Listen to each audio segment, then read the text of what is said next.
cousins. Hello, everyone. My name is Andy Seal from the Campus Theatre. I'd like to welcome you to the second panel discussion from our virtual screening room. Tonight's featured film is The Booksellers, directed by D.W. Young. I'd also like to take a moment right now to introduce and say thank you to our panel for being a part of this discussion. I'd like to introduce SaraJane Snyder of Mondragon Books of Lewisburg, Linda Roller of the Liberty Bookshop of Avis. Hi. Hello. Rob Sieczkiewicz is the interim director of the Blough-Weis Library at Susquehanna University. And leading our discussion tonight is Joe Scapelatto, author of the novel The Made-Up Man and the story collection Big Lonesome. He also teaches in the English department at Bucknell University. Before I hand it over to the panel, I would also like to thank everyone for joining us tonight and to everyone who has participated in our virtual screening room and all of our online conversations. We deeply appreciate all of your support in this challenging time and look forward to seeing you as soon as we can. Lastly, going back to talking about conversations, the chat room is open for tonight, and we would love to hear from you. Just tell us hello, tell us where you're from, whatever. But we will also be fielding questions for tonight's panel, and I will feed them to the panel as I can. I'll try to get to everyone's questions. I can't guarantee that I can do that, but we will do our best. And now I'm going to hand it over to our panel. Well, thank you very much, Andy, for coordinating all of this. And thank you to the Campus Theatre for giving us the chance to get together and talk about this film and book culture and the book world in general. And thank you to you for watching this.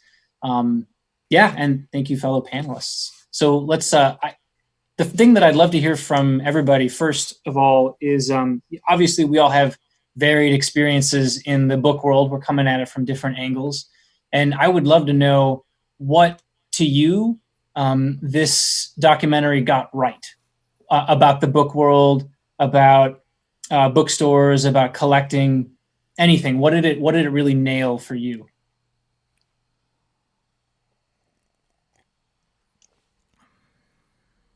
I'll jump in. I love the shots of the New York Book Fair, the kind of energy that you saw there. That's real. And that was just glorious.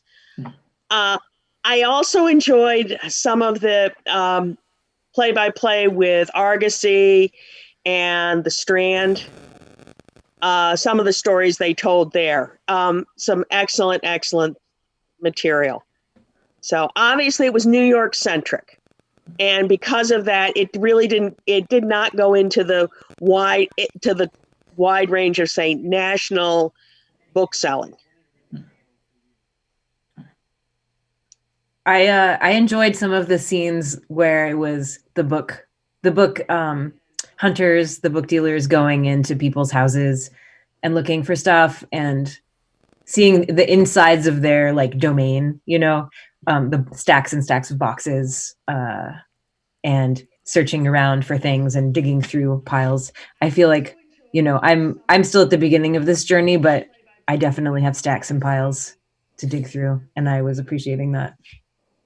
Stacks and Piles would be a great name for a bookstore. It's probably already taken, but I think for me, what I most enjoyed was hearing Caroline Schimmel's story about how she started collecting and how and then hearing the curators at Penn or the librarians at University of Pennsylvania talking about how she just sort of created her own area of collecting. She's found a niche that nobody else was collecting in and made it her own, and now she's nationally or internationally known for collecting women's rare books or books by women.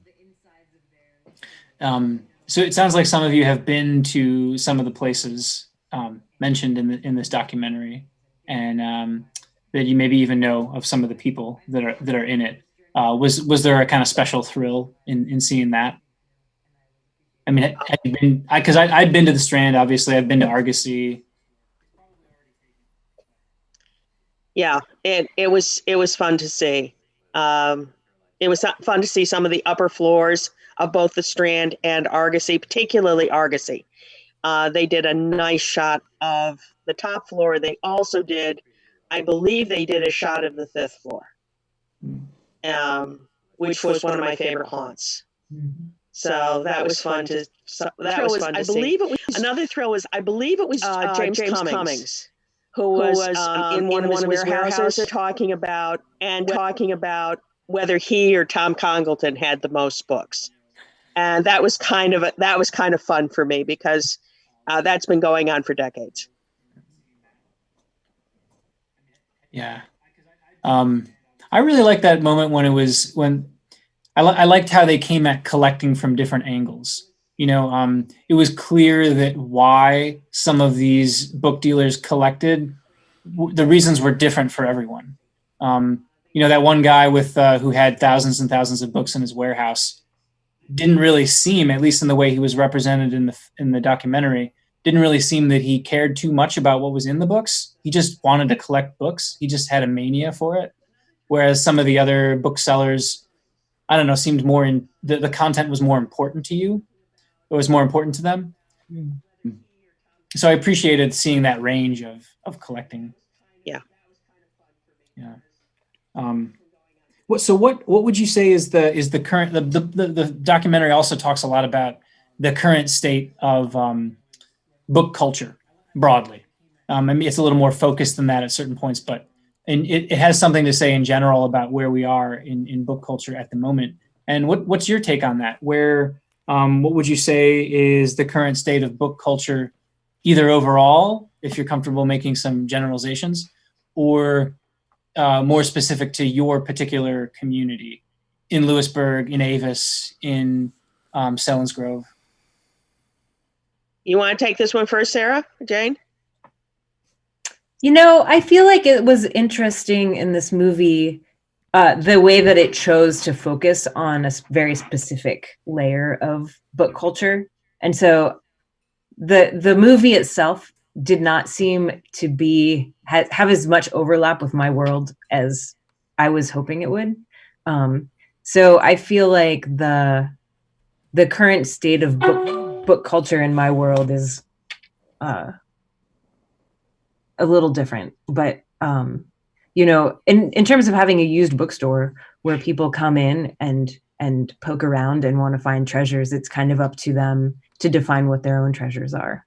And I think that books are going to be always relevant and always appealing to people who are curious. And to me, the used bookstore has that kind of curiosity factor that a new bookstore might not have as much. And I think the state of like brand new books, is its own complete culture that wasn't talked about at all in the movie, really, except for some digs at Barnes and Noble, which was fine with me. Yeah, Joe, I'd be curious to hear what you think about the almost complete absence of authors in the documentary, right? Like Kevin Young from the Schomburg is a poet, but I don't think he really talked about writing poetry, right? We heard a little about Susan Orlean, from Susan Orlean, but other than that, Maurice Sendak made an appearance. Oh, right. Yeah, but that was it. Yeah, I mean, there's a couple of bookstores that are famous in author circles for being run by authors. But yeah, no, I mean, I think the film really focused on antiquarian book dealers, which is, I'm not dead yet. I'm a living author. So I don't really deal with antiquarian book authors, book collectors as an author. I'm dealing with people who are running contemporary used bookstores or new bookstores or various combinations of the two. So it kind of makes sense that there wasn't really a big author representation. Much of the way that I intersect with book culture, other than as a reader, is doing events and going to events at bookstores. And I love the way the bookstores can be a real community hub, a really vital community hub that carries the torch of that book culture. Yeah, the New York book fair that they started with in the film is an ABAA event. In other words, you have to be a member of the Antiquarian Booksellers to exhibit at that show. And they really did they did spend most of their time with the ABAA dealers, who are the pinnacle and specialist. You know, they're nationally known. They did do one shot of somebody who was doing a community book, doing a used bookshop that was serving a community. And I like to see that. And I think that throughout the country, more bookstores are more like that. Mm-hmm. Outside of New York City, outside of, here in the hinterlands. And there's a marvelous variety. Some of them there's book clubs. Some of them carry a wide range. Some of them are a little bit focused. And all of them have a different personality. They almost all have a different business model. And it is encouraging and a little bit magical that all of that works on some level. So. Yeah, SaraJane, you came and visited my class, or my class came and visited you a couple of times. And I remember at one point you proposed, we had been discussing this article written by a guy who had studied bookstores, and he said something about the 3 C's. Do you remember that? And you came. I feel like you're my professor all of a sudden. I know. I'm really putting you on the spot here. And you came up with an alternative 3 C's. So I think the ones that this guy said, basically, he studied a bunch of bookstores, and he said his question was, bookstores, independent bookstores are supposed to be dead right now. Why are they not? Why are they surviving? Why are people opening new independent bookstores? And the answer that he came up with was they serve communities, they're places for people to convene, and they're centers of culture.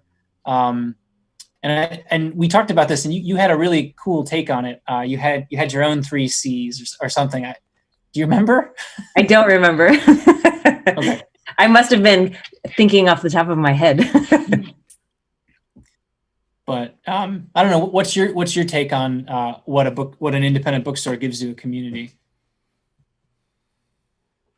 I mean, I feel like bookstores have their own feeling, and so it is like a magnet for people who feel that same way. I guess that's like a very vague way of saying something, but it's like you can build a book, like Linda was saying, bookstores are all a little different. They all have kind of a distinct personality. And so when you can build a bookstore that has a certain flavor, it will attract people who are interested in that flavor. And then they get to interact with each other, which to me is one of the best parts about the bookstore, about Mondragon, is having that open door that people can come into and say like, oh, I really like it in here. And what else is there? Who else can I meet? And I mean, that's just been one of the richest parts of the bookstore. And because books can be about any topic, you can kind of like bait your trap with any number of goodies. If you like want to attract people who are gourmet chefs, then you just put a great cookbook section in your store, and then that's who will find you. Whatever, fill in the blanks. So I've been kind of working on that slowly at the bookstore. That's why our field guide and our nature section and our gardening section and our section of books about Pennsylvania, they're all growing and growing because those are the things I care about and I am interested in. So slowly I'm meeting more and more people who care about those things too. And what about for you, Rob? So you're a director of a library on a college campus. What's your perception of the ways that a library is or isn't a community hub, and what the current state of book culture is, with students? Joe, when I was listening to SaraJane's description, a lot of it sounded familiar, right? One thing I think that's different in libraries, and no better or worse than bookstores, in libraries it's somewhat predictable, like where books will be right? You can pretty much figure that all the along one wall, you're going to have all the fiction shelved alphabetically by author, right? And what's magical about bookstores, especially used bookstores, is that, as SaraJane described, they reflect the quirks or the uniqueness of their proprietor. There's certainly something nice about being able to know like exactly where to go to find a book in a library when you need a certain book. And there's certainly a joy in browsing the shelves or the stacks, as we call them, right? But it is somehow, I can't put my finger on it, but it feels very different than the magic and wonder of not knowing what you'll find in an independent or used bookstore. Yeah, the serendipity is the thing. Serendipity is what I'm always looking for and hungry for when I go to a used bookstore, especially. Mm-hmm. You just to be open to discovery, to finding something that you don't quite know you're looking for, but when you see it, you say to yourself, I've been looking for you. You're the book that I want. It's just such a delight. And, in an age when you can order anything on Amazon at any time, maybe those serendipitous experiences are harder to find or harder to come by. Or they're designed by a robot. Like, if you like that, you may also like this. Yeah, curated by a robot instead of a person. I mean, I think the libraries and it's like, in my mind, so the Booksellers was interesting to me because the Booksellers, the movie, was about this, like the antiquarian book trade, which is so like a level beyond what I experience. So it's like in my world, there's used bookstores, there's new bookstores, and there's libraries.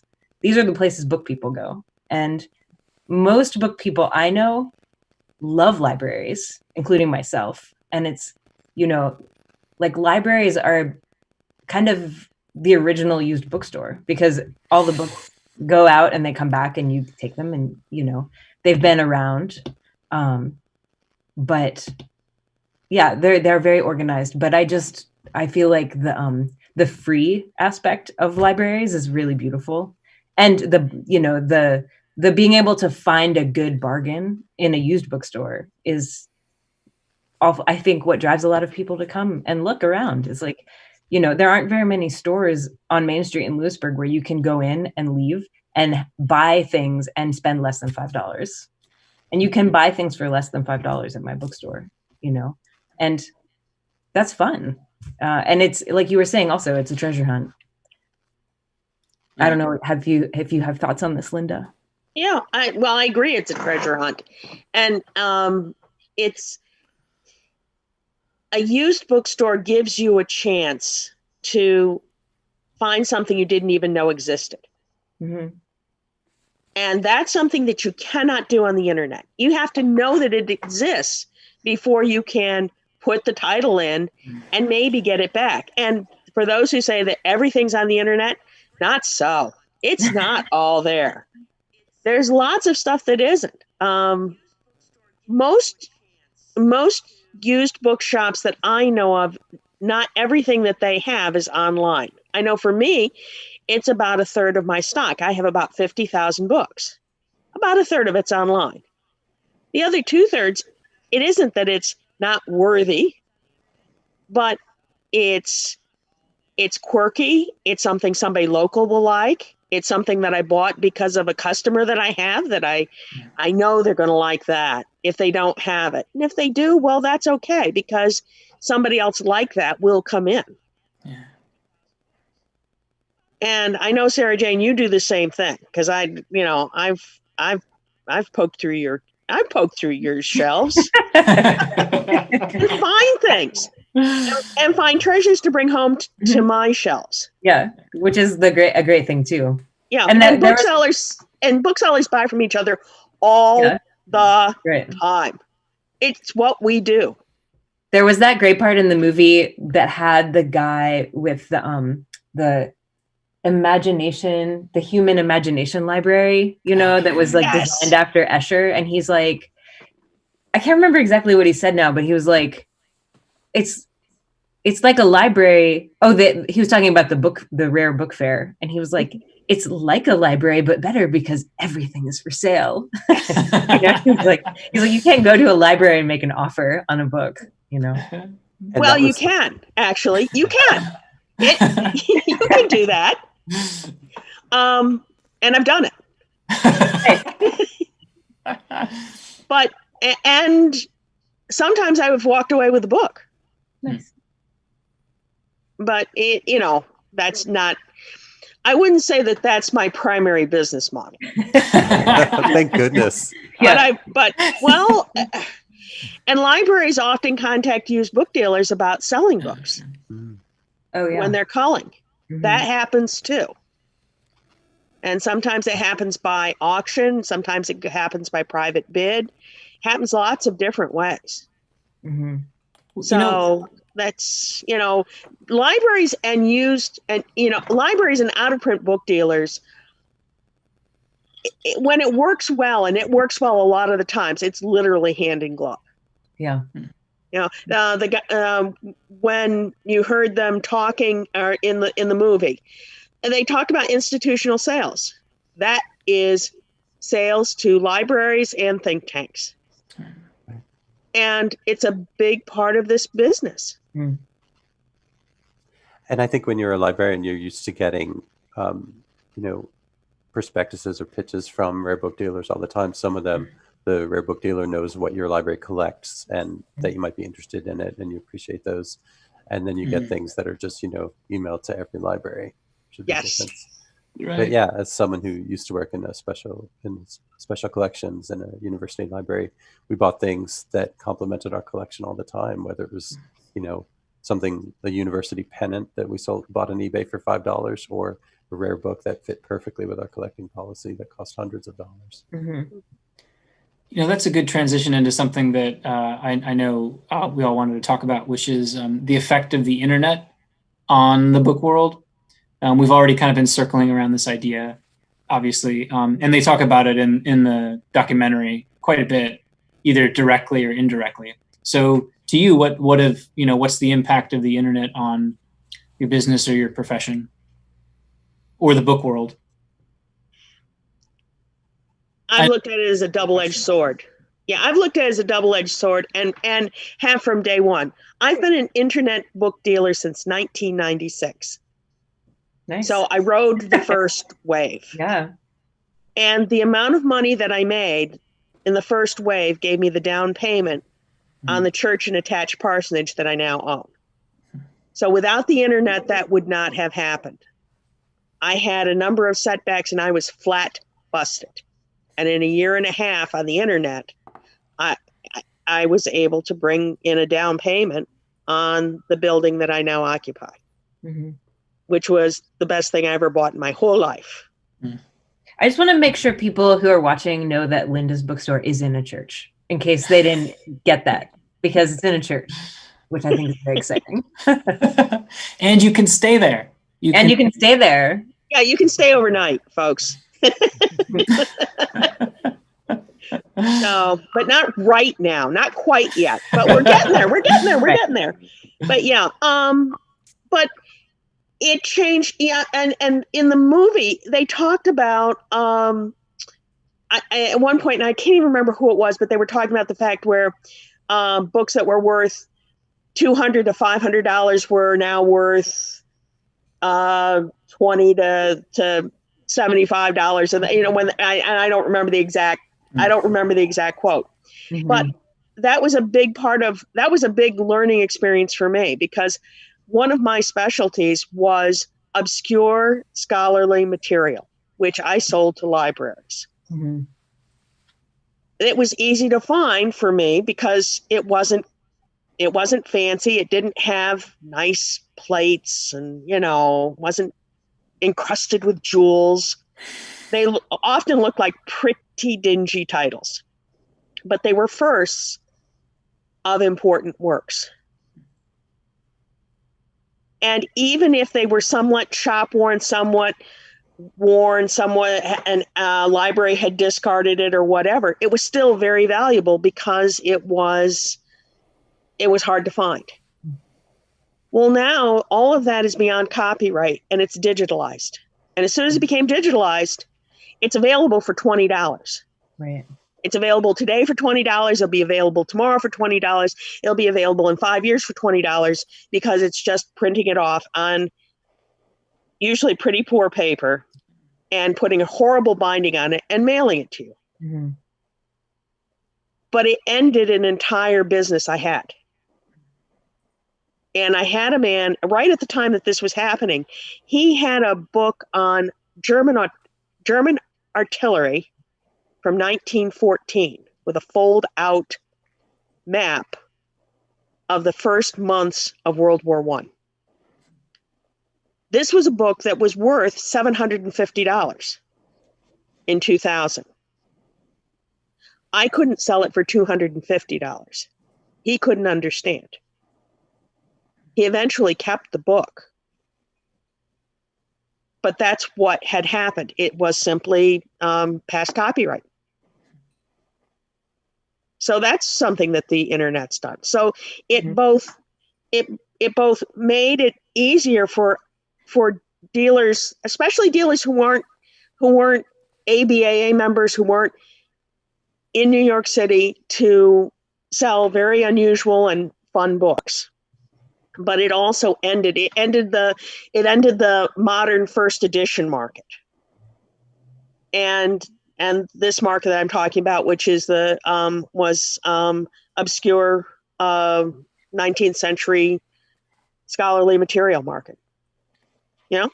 Mm-hmm. So what about in the library world, Rob? How has the internet changed the way that students interact with the library? I think on the positive side, it provides access to, for small colleges like Susquehanna, it provides students with access to a whole lot more material than they would have ever had in the day when our collections were limited to the print books and print journals that we had in the library. We also are able to get books from other libraries much more quickly than in the past. So, we borrow books from Bucknell and Franklin and Marshall and Dickinson and all the time for our students, and they can get there the next day. But I think one of the challenges is, and this isn't just for our students, but I think it's true certainly for me and for many of us, is just the idea of being able to get an answer to any easy question from Google makes it harder for you to answer hard questions, right? So where I think, an earlier generation of researchers know that research takes a long time and it takes a lot of serendipity, right? And, obviously you're looking to study a subject that no one has studied before. Right? So you're never going to find the perfect book or the perfect article that's exactly about your topic, because then why would you be researching it if someone had already written it? But I think it's hard for students to learn that. Right? And to learn, like, even in the age of the internet, how long research takes and how tedious it can be and how many abstracts you have to read before realizing, no, this article isn't quite right for me. And eventually you find the articles that you need. In much the same way that you in the past would have had to go into, or maybe still today can go into many a used bookstore before you find exactly that book that you had in your childhood with the same dust jacket. Yeah, and I know you do quite a bit of business, SaraJane, online. Yeah. So I feel like my answer to your question is like the opposite of Rob's, which is like, we have Instagram and it's fun for the bookstore. Like, social media is good for my small business because I can post pretty pictures of my books and my cat, and it draws in people from all over. I don't have to be just a bookstore in Lewisburg. I can be a bookstore for everybody. And strangely, I feel like this shutdown and the whole pandemic thing has really made that more true. I feel like the bookstore, like when you have an online presence as a bookstore, not just as a seller who sells on eBay, but like, through our Instagram, I feel like we have connections with people and other bookstores all over the country. And that's really fun. And it is way easier, I imagine, than it used to be. I was very fascinated in the movie about the different opinions that people had about the internet. And I can see how it was a very devastating thing for a lot of booksellers in their time. And it seemed as though some of the booksellers were extremely pessimistic. There's one guy in particular I was thinking of who is kind of like a well-dressed bald guy. And he was just like, we're not even going to be selling books in 5 years. Like, everything is doomed. And he was so gnarly about it. But then there was some younger, mostly women, who were like, yeah, the internet is just proving me right. They're like, I have this thing that I thought was valuable, and look, the internet tells me it's valuable. And they seemed much more willing to ride the wave that needed to be ridden in order to get to the next place. I think that was either Heather O'Donnell or Rebecca Romney, right? Oh yeah. My big complaint about the movie is that there were like no names for anyone, and no like, oh, this is this person from this bookstore. Like, you had to kind of either already know, or you had to ascertain from the end credits. And I was kind of trying to do some research while watching it. So I'm going to have to go Googling a lot of people after we're done here.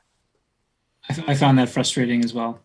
To build off this idea of doom and gloom, one of the booksellers said something along the lines of nobody reads anymore, and I think that sentiment was echoed a little bit. How does that align with your experience? Do you agree? Do you disagree? Is it somewhere in between? What do you think, Linda? My response to that is, of course they're reading. Yes, people are reading, and young people are reading. And in 1956, they did a study of how many people read more than, and I don't even remember how much it was, but more than, let's say, 2 or 3 books a year. The amount of people that read more than 2 or 3 books a year was 5%. And I don't think it might be 4% now, but it isn't like, well, we once were a well-read nation. We spent our days in books, and then the internet came and it all went away. That is poppycock. It's always been a group of people who are passionate about books. They read, they discuss, they read some more, they buy books, they go to libraries and they take books out. People who are readers like that literally are in love with books. And that hasn't changed. And there are young people, and I'm certain SaraJane will say the same thing. I see young people in my shops. Do they buy the same things that my old customers bought in the 1980s? No, they do not. And that's as it should be. Mm-hmm. So if I keep carrying the same things that I carried in 1980 at the same prices, I'm going to die. I think it's especially funny how, like, for people who sell old books, how little of the history that attitude shows, right? Like, a lot of these books were printed at a time when literacy was, in single digits, right? Or maybe in the low double digits, right? So yeah, there's probably, I think not probably global literacy is higher now than it was at any time ever. So of course more people are reading. And what about the global book market, right? How many books that are published in the US are read by people all around the world, and vice versa? Yeah. I find it interesting and comforting somehow to know, like, the same, like, I don't want to just say the same books always sell, but classics are still classics. And people, like, always want them, like Jane Eyre sells all the time. It's just like everlastingly popular. And I just find that to be a great thing. And people of all ages buy it. And, fill in the blank with so many other books too, but it's, I just think that's great.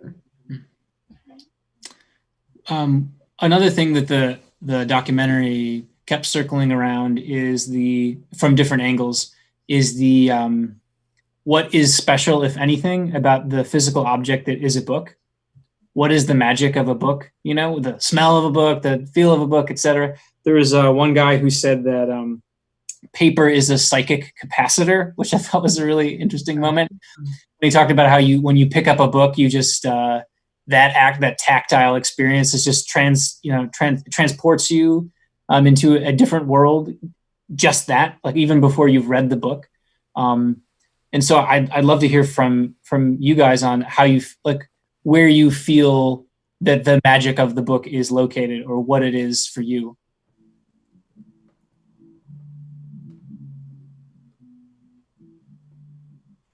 Well, I mean, for me, books as objects is one of the most compelling parts of having a bookstore and getting to be around books all the time. Because I think I came to the book world as through that door, you know, the design of books, the texture of them, the differences in, you know, just all of the facets of paper and binding and printing and design is so interesting to me. And I do think that they're really kind of magical portals, and that they do, like, I don't remember that line from the movie. I feel like it was that guy in the flowery shirt who was writing the sci-fi book. Was it him? I don't think so. I think it was somebody else. But I believe that. So I'm sorry I missed that line, but yeah, I do feel really strongly that books have some kind of quality that not a lot of other objects have. You know, like clothing is something that we, you know, we wear used clothes. We go, you know, vintage clothes shopping. People go for furniture and dishes. You know, I mean, everything in my life is used, but books are special. Books are the used book vibe is unlike the other objects. And I don't know if it's because it contains so many layers, you know, the person who wrote the book and then the persons who have read the book before. But I also feel like used books have something special that new books don't have. Sorry, new books. I mean, new books are very sexy and hard to resist. But it's not quite the same thing. I'm curious what you all think.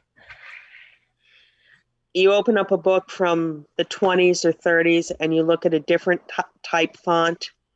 You feel a different paper. The difference between an 18th century book, something from the 1700s, and it's hand paper and it's hand bound. They're bound in a different way. They're collated in a different way. They're people that's all that they handle. And I can understand because they're magic. Mm-hmm. I used to do shows. I never did the New York show. I was never an ABAA book dealer, but I did a lot of shows. And I saw a show where a guy from the Netherlands came. He brought 6 books with him.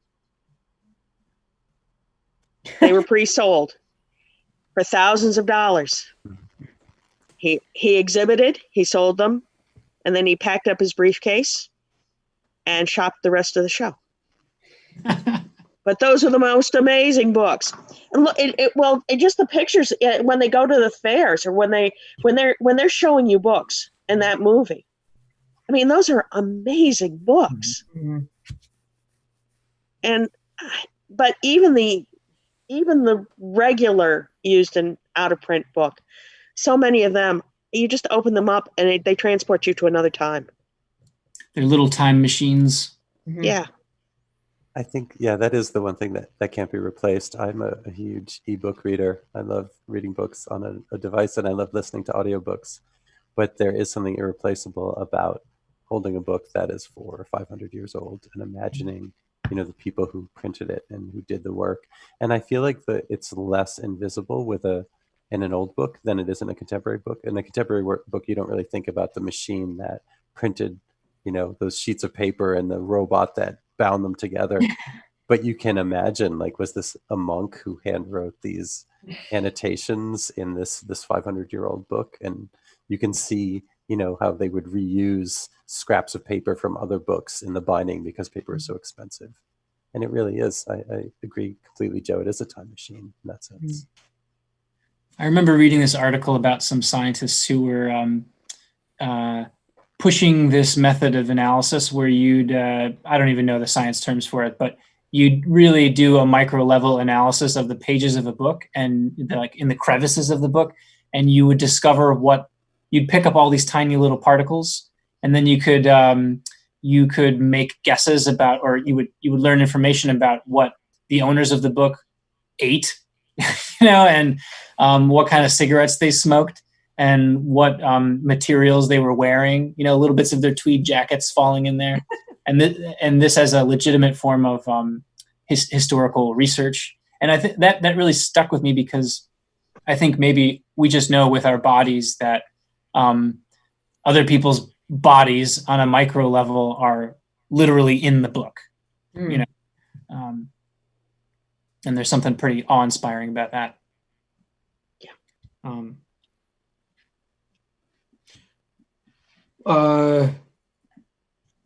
Well, I'm wondering if we got any chat questions popping up. If Andy, if you're floating around there, if there's any questions in the chat box that.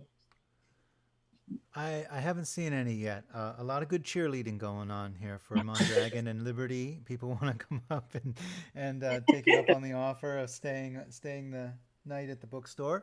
But yeah, no questions yet. So. Okay, thanks, Andy. Yep, thank you. Well, what questions do you guys have for each other? Oh, I was thinking while you were speaking about the kind of time machine aspect of used books, like.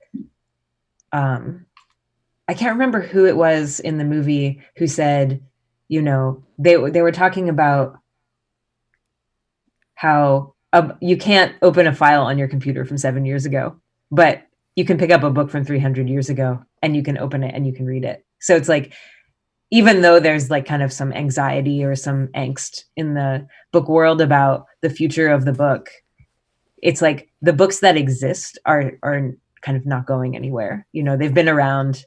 It was one person was like, books have had a good long run, and there are lots of them out there, and we will be able to read them, until they fall apart, basically, which I appreciated as a concept and a kind of strike in the column of pro book. Right. Yeah. If I could chime in here, we do have a question that's up for grabs here.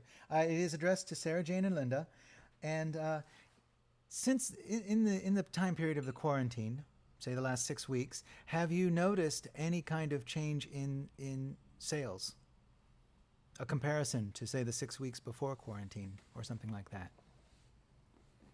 I mean, I guess the short answer for me, and it sounded like you said something similar earlier, was that obviously we're not selling books. We don't have the store open. And so sales are way down, which is a drag. But our online sales have been slightly more than normal. So I'd say more people are buying online right now. And they've found us. Our online selection is not the same as our in-store selection. So it's, it's been a little different. I've been trying to sell some books through Instagram and pushing people to send me any book requests they have, that if I have them, I can ship them out. But not having the doors open has really hurt the bottom line for my bookstore. And it sounded like the same was for you. Yeah. I mean, it's not open, and that means that, and like you, my online sales have gone up a little bit. I have always done national book searches for free. So I have customers who are calling me about that. And so there's that, but it's not the same. It isn't what we love to do. Right. I do love the phenomenon of used bookstores, including yours, SaraJane, and Linda. I'm not sure if you do this as well, posting books on Instagram, and it's fun to scroll down and see like how many of them are sold. When you look, if you get there a day or two late. Mm-hmm. But I imagine that it's not very. It must be very labor intensive, right, to take these photos and describe this book. Yeah. But Instagram has sort of become like the rare book catalog of the modern day. There are people who only sell books on Instagram. Lots of paperbacks, they're like $8 or $10 books. But they're vintage, like lots of vintage paperbacks get sold through Instagram and kind of sci-fi collectibles and things. Mm. I've thought about doing more, but it is so hard to, like I was saying earlier, like people only buy books of, like, they buy good photos. So you can't just take like a snapshot of your hand holding a book up and having it be kind of off center or whatever. You know, they like good photos. Yeah. Another great question has come through. Let's see here. This is from Julie. And this is a question for everyone on the panel. What's one book you remember reading early on in your life that made a huge impact on you? And what are your memories of reading it?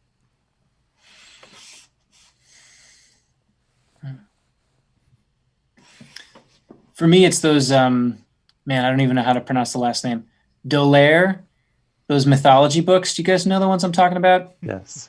Really large hardcover books, lots of illustrations of Greek gods. There's one for Norse gods too. Man, I read those over and over and over again.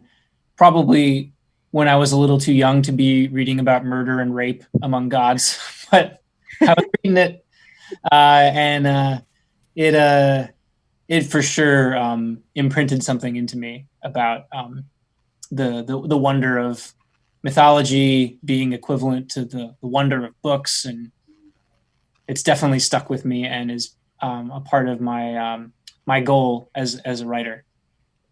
I was just listening to an interview with Madeline Miller, who wrote Circe and the Song of Achilles, and she asked that same question: how did these books about these gods who rape and kill become children's literature?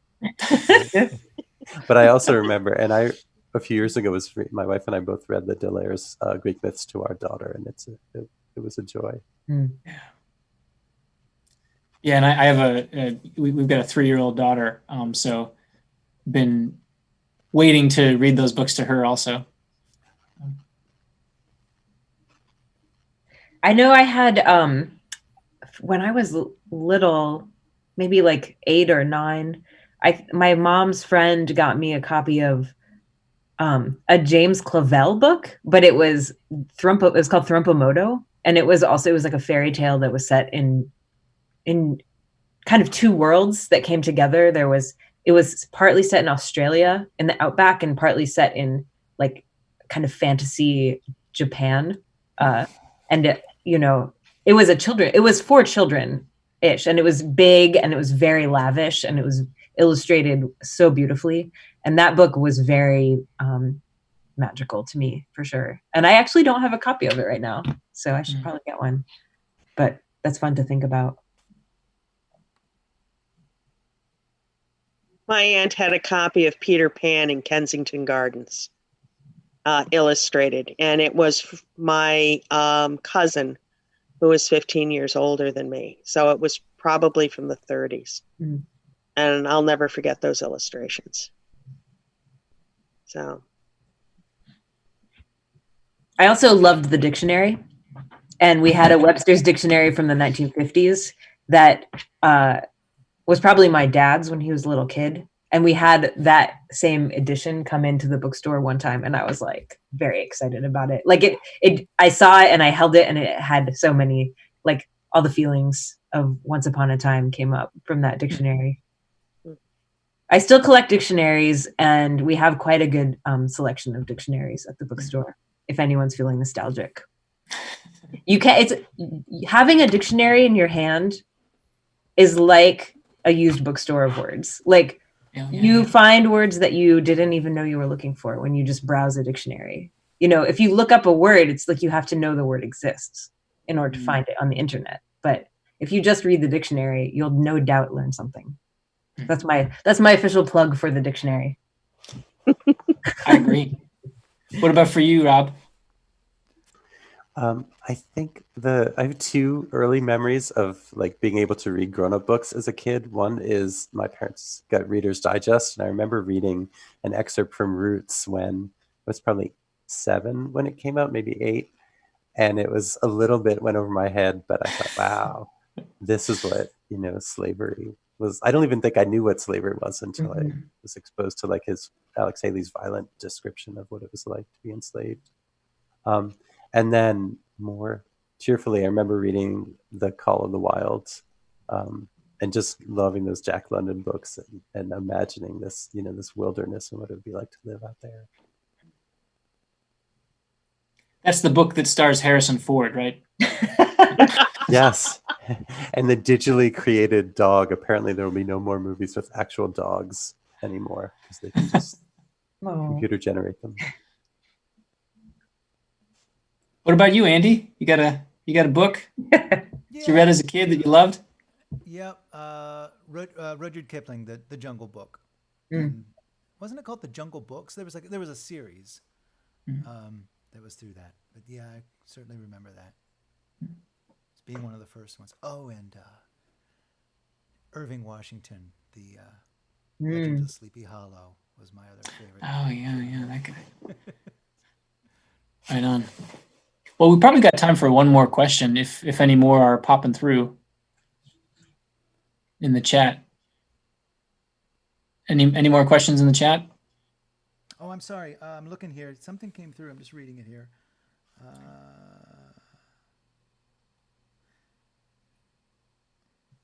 Yeah, let me run this by you here. Sorry. Do you think that an appreciation and respect for book culture is important to teach in an English classroom in school, not just the stories inside the books? If so, how should teachers go about that?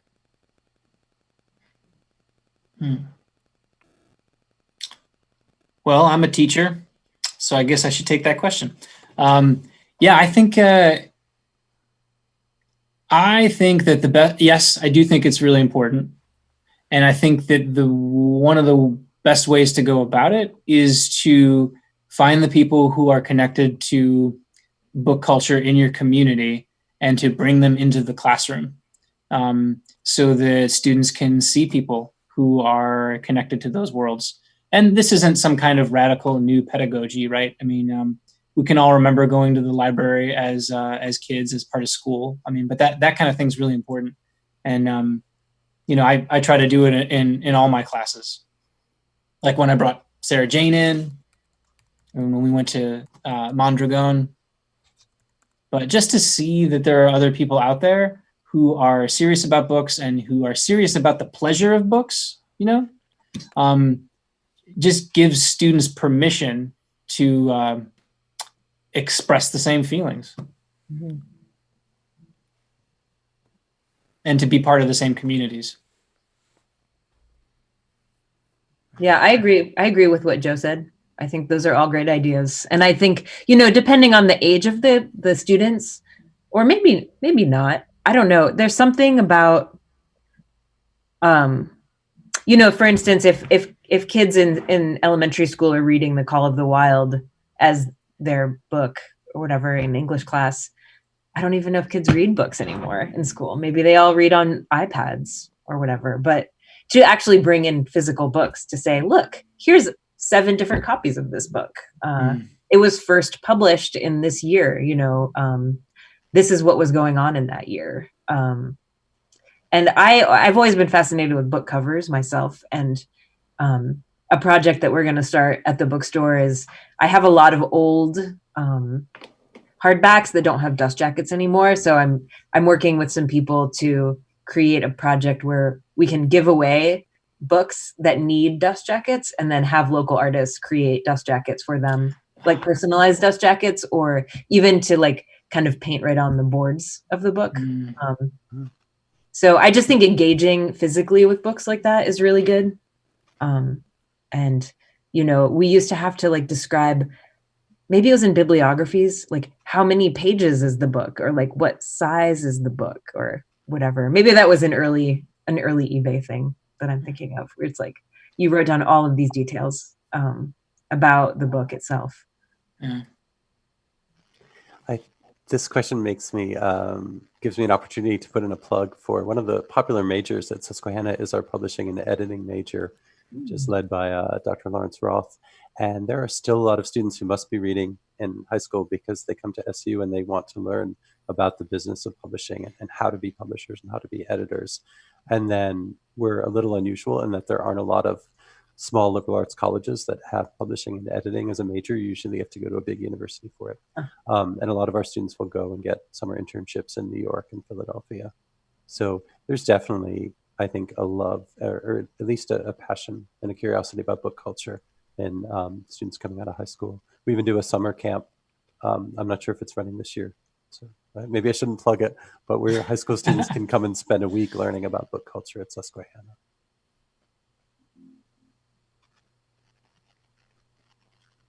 Yeah, and at least in the creative writing classroom, literary magazines are a wonderful doorway into that. And I know Susquehanna University has some outstanding literary magazines. So, well, I mean, that feels like a wrap to me, guys. This has been a really fantastic conversation. Yeah, thanks for being such a great facilitator, Joe. Yeah. Oh, thank you. Thank you, Thank Joe. you all. Thank you all for being here. It's really great to meet you, Rob and Linda. And thanks for putting this together, Andy. Yeah, thank you, Andy. Yes, thank you, Andy. Thank you Thanks to all of you. everyone who's Joe, watching. Yeah, thanks for SaraJane, sticking around for a whole Linda, hour, Rob. people who are still there. Yeah. Yeah, they are. There some people hang for the whole time. It's pretty great. Thank you to everyone who was watching us, and just appreciate everything. And we hope to see you again soon on the next movie. Please visit our website at www.campustheater.org. We'll have more movies coming up tomorrow. A really interesting series on it's the New York International Children's Film Festival. That begins tomorrow on our website, as well as a couple other movies. And just thank you all again for your support, and we hope to see you soon. And if you think that bookstores and local theaters are important, please continue to support them. Yeah. Especially now. Thank you, John. All righty. On that, everybody have a great night. Yay. Thank you. Good night. Soon. Thank you. Be well.